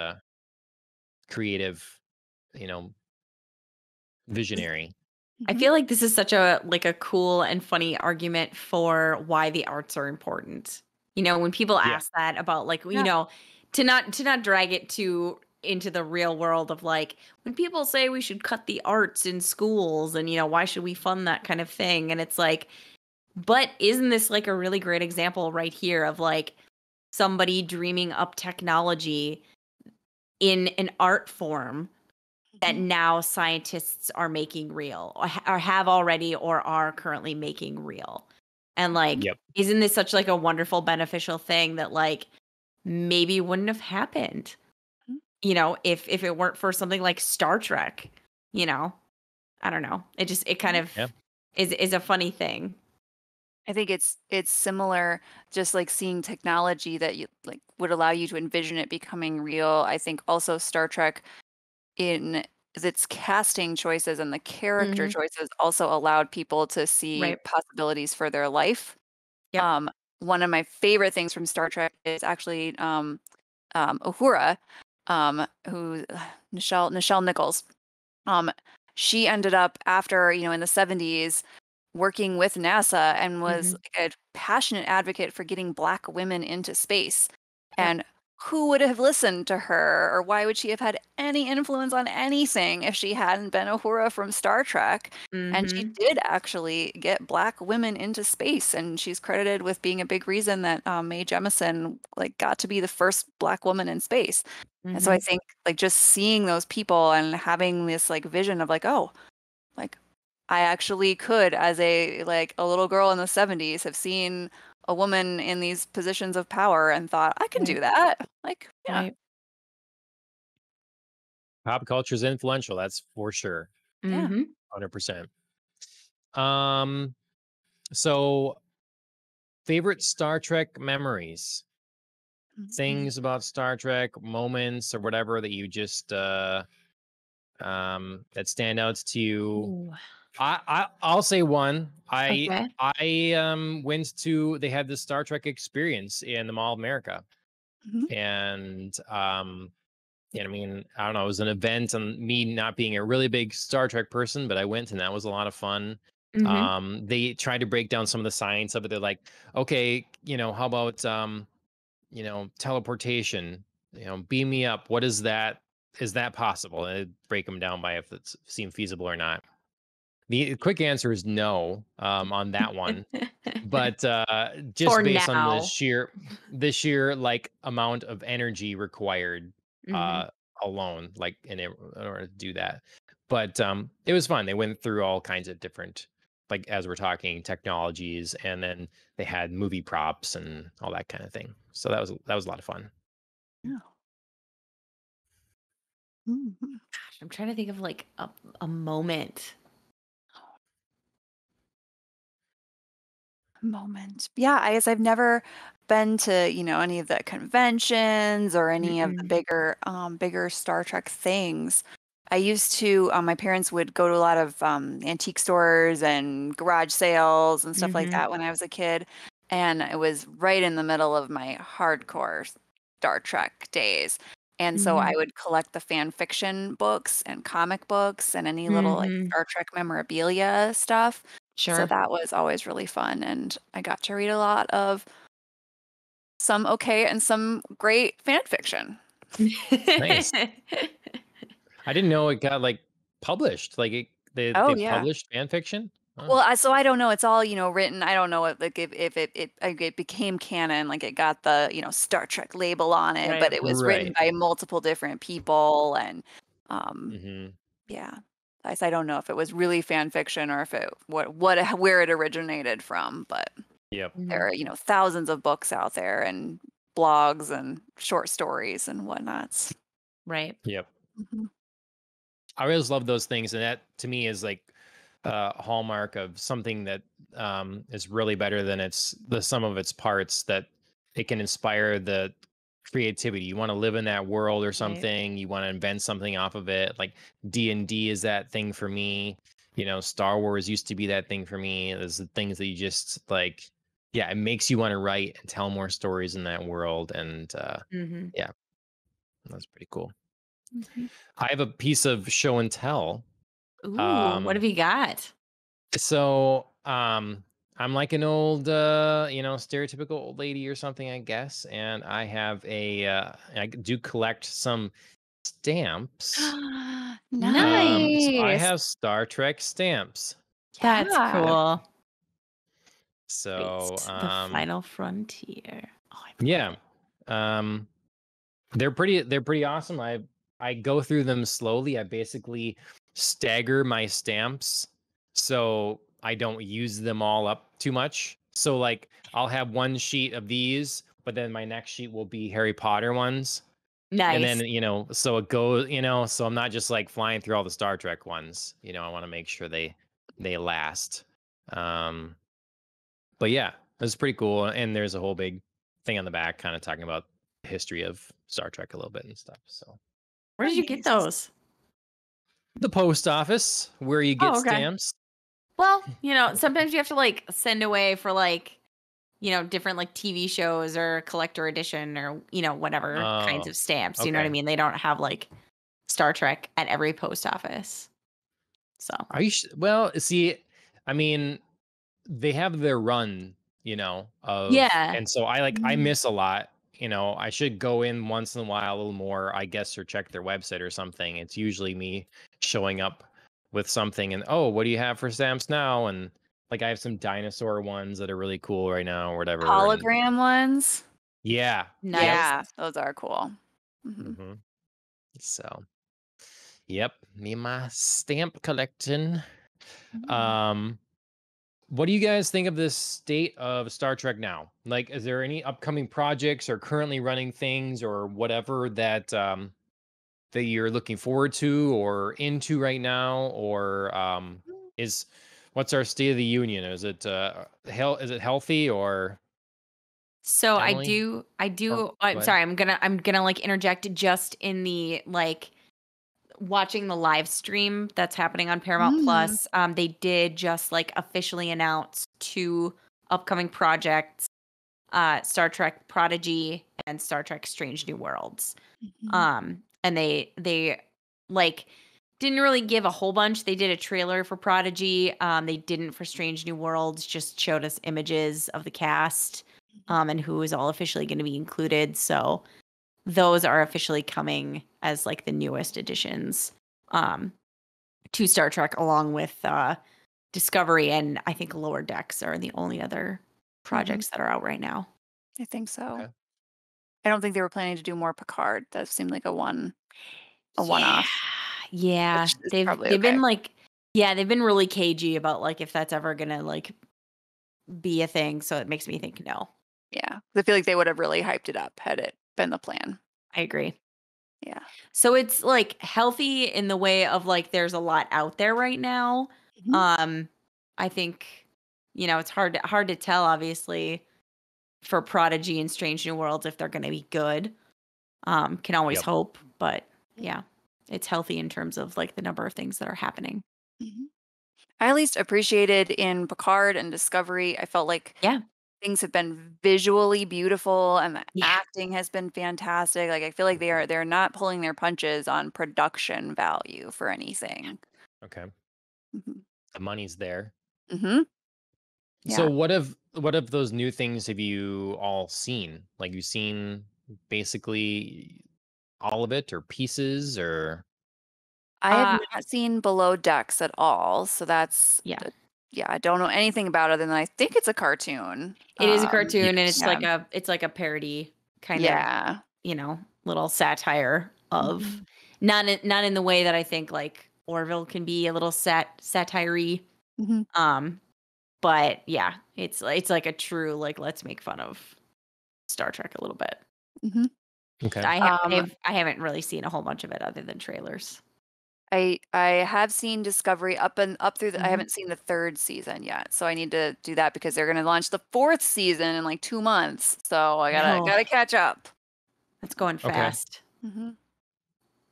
So what I mean, if there's some Star Trek content, I wanna jump in. Should I be jumping in to Discovery? Is that what I should be doing if I wanna get involved or when these new shows look promising or You might I was technical director Alan just says Mhm. TNG, yeah.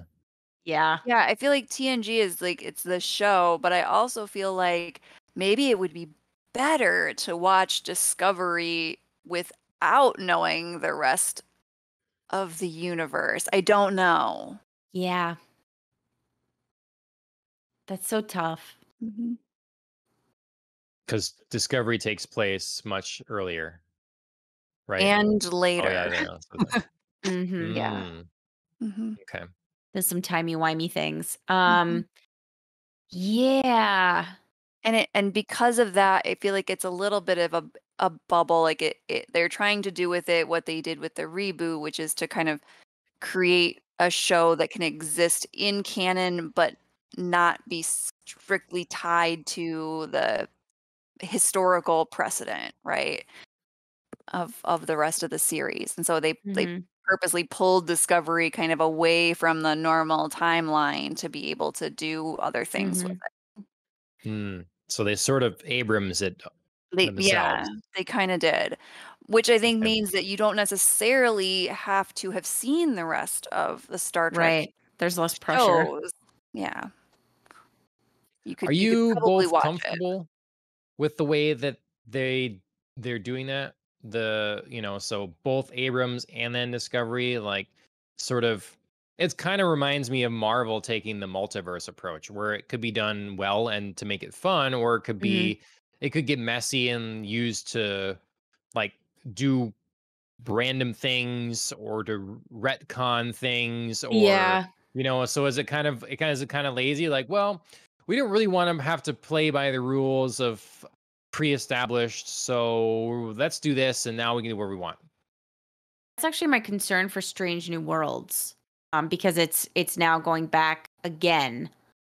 And I believe it's gonna be set in like the Captain Pike years, Mm. which like even though that pilot was like never aired for Star Trek, it was like an established like Pike was the commander on the Enterprise before Kirk, and like that's accepted, like that's a thing. And so now Strange New Worlds is going back, and it's like, can we can we stop going back and like somebody choose to go forward? You know what I mean? Like there's Hmm. only so much that like you feel like can be set before without, having consequences for things like next gen. Mhm. Yeah, I would like to see them do more after, I guess, the most after Voyager and after Discovery, because Voyager and Deep Space Nine, because I think those are the most forward in the timeline. Mhm. And so it would be nice to see more of that. Like Yep. you're right, everything since then has gone back.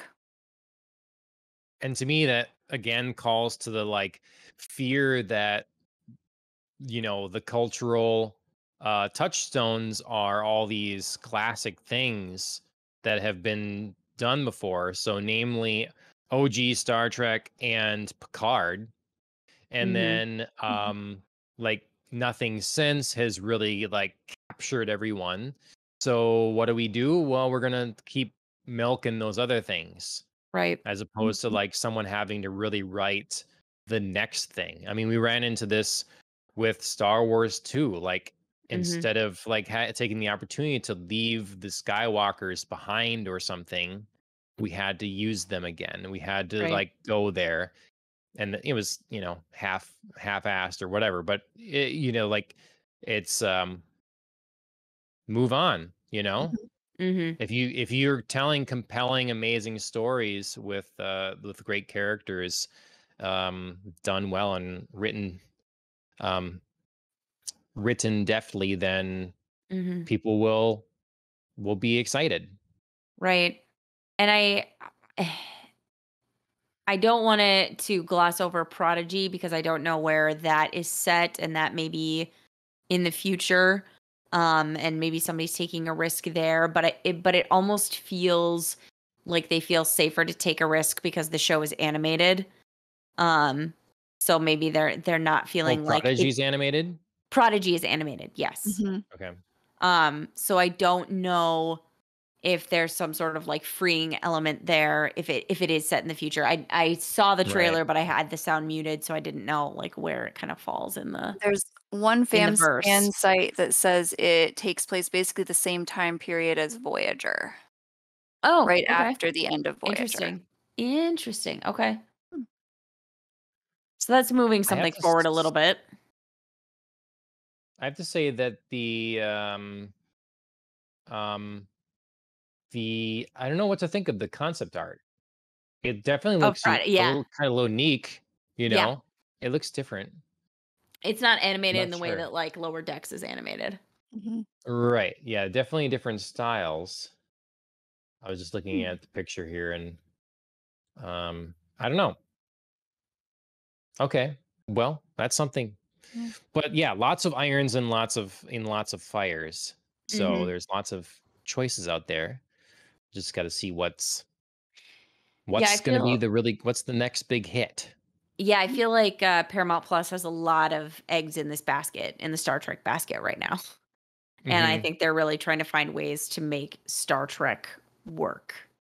Um, I mean, I'm really obviously, bothered that Paramount is making us pay for everything. yes, I agree. I agree. Mm, but I think that's their like draw of like come pay for our subscription service, and they're putting, yeah. like I said, putting a lot of eggs in that basket to draw Mhm. people for that. Well, Mhm. I mean, I always argue that like network television is like a dying thing. Do you agree with that, Emily, or you think like there's a lot of life left in that? Is it a viable way to consume stuff going forward? I don't think so. I don't like and maybe I'm old enough that I don't know, but I don't know anybody who watches network television. Like I stream everything, and I feel like that's the way it's going. Yep. Mhm. And I don't like that there is a million services, and everybody's trying to make their own thing. Mhm. Um, but yeah, Mhm. Paramount Plus, they've got to do something to get people. Like they've got to have something compelling. And if they see Disney over there, they have Star Wars and Marvel. Oh my God, what can we do over here? Right. Paramount, they had what Star Trek and reruns of The Office. Is it The Office they have? No, Peacock has The Office. Yeah. Oh my God, I forgot about Yeah. Peacock. Right? There's so many services you forgot about them. I mean, it seems Yeah, essentially like the services are becoming the network TV, except for rather Right. than the ads, we're just paying for each yeah. station. Right. That's kind of the fear And is we're we're gonna paying end up for paying ads. $10 a Oh, we're paying month for the for ads. all these channels, and by the time you get them all, it's like, I mean, you could have just had cable for like 300 channels for less or whatever, Mhm. and you have to deal with ads. But I pay like $78 a month for Hulu, and I still have ads. Yep. Mhm. Yep, you do. So, Yeah, oh somehow, man. some way we got Jedi mind tricked into basically paying for network television with ads. Mhm. Mhm. Yep. Fun times. Fun times. It's the Yeah. bright future that Star Trek promised. It's okay, they don't really watch much TV in Star Trek. Yeah. All right, we're running out of time. What Mhm. is there anything else, a stone that's not been turned over here, that you must get in on the 55th anniversary of Star Trek? Mm, What do you think? I don't know. I do feel a little bad that we didn't just love the original, but I feel like Yeah. that I being mean, that's honest. me. From what I've seen, I like the original a lot. Mhm. And I'm not saying I dislike the original. It's just not like, to me, like ultimate Star Trek is next gen. Yeah. That's just Um, like the epitome. It's like where, like the Star Trek heartbeat is next Mhm. gen. Um I think that Star Trek, like OG Star Trek, was instrumental in like obviously making that happen. And it's like, kind of revived success, paved the way for next gen to happen. And I think it was something that was really ahead of its time Mhm. in terms of like not only diverse casting, different storylines, like, what do we imagine the future to be like technology wise. But I think it was a risk to even put a show about space travel on television at that time. Like it is a very like what we think of as like nerdy now. I don't know if they had, like that descriptor at the time, but it was definitely not like your normal network television show, and I appreciate the risk that people took in putting it on and making it as iconic as it's now become today. It's just not like, to me, like the beating heart of Star Trek, like I said. Mhm. the beating heart of Star Trek is the Orville, Yeah. as Emily had mentioned earlier. I think that's one of the most true Star Trek things there is, and it's It not. is. Yeah. Obviously not official, but it's too bad because it clearly comes from the mind of a It- person that loves the original show, but that they'd never give the job to do yeah. it, Mhm. and it's handled with such a brilliant balance of comedy and seriousness. Like they tackle real like Twilight Zone sort of fundamental questions at the same, and like flipping the story, roles on their head or whatever, like putting you in different people's shoes and stuff like that. Mm, But at the same time, being silly, which kind of works because if you go back and watch the original Star Trek today, a lot of it is silly mhm, because of the technology and whatever. So it's sort of really really feels like that, and I think that it's underappreciated, and it's too bad that they didn't just bring in mhm. um uh McFarlane Seth Seth MacFarlane, yeah. No problem. to just do a show. I Mhm, But would just love to see more Orville. Like I've mhm. been sad that there have been more seasons of it, so I mhm. hope there will be. But Yep. mhm. All right. We're cutting it close on our predetermined time limit. Um, Always lots to talk about. Emily, for your first show, thank you so much for joining Woo. in. Hopefully, we'll have you back many times. You'd mentioned liking Batman, Doom Mhm. Patrol. We've talked D&D. There's all Yeah. kinds of things that we can talk about going forward into the future. So, yeah, Well, thanks thanks for for having me. joining us. This was great. Awesome. Yeah. Um, this has been Popcast on the Rocks, episode 74. Please like, share, follow all those things everywhere. Twitter, Facebook, whatever. Mm. YouTube, like us there, leave some comments, all that jazz. We'll read them. We'll respond. That's cool. Share with your friends. Find us on your favorite podcast, reviewing us, there. Makes a big difference in people getting exposed to our content. So thank you very much. Also, thank you to Killing the Flower for our theme song. You can check them out on Instagram, YouTube, and Facebook. And that's about it. That'll do it for this week's show. Thanks once again, and Andrea, thanks for joining me once more. As always, cheers, everybody. Live long and prosper. Live long and